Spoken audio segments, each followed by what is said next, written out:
ni Imana yaremye byose,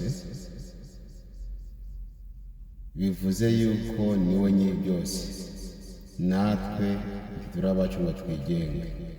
Rero iyo uhereza Imana icyubahiro, nayo iguha imbaraga mu mirimo yawe yose, mu byo ukora byose, mu mashuri, mu kazi, muri bizinesi zawe zose.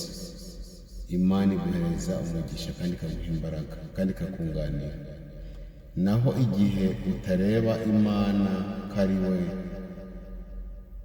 nyiri byose, ukikorera ibyawe, ukishyira mu cyimbo cyayo, ukayisuzugura, nawe ibyawe ntibizagenda neza, kuko uzaba udafite umurengezi, kuko Satani ntatwifuriza ibyiza, ahubwo ashaka kutuzambaguriza mu buzima bwacu.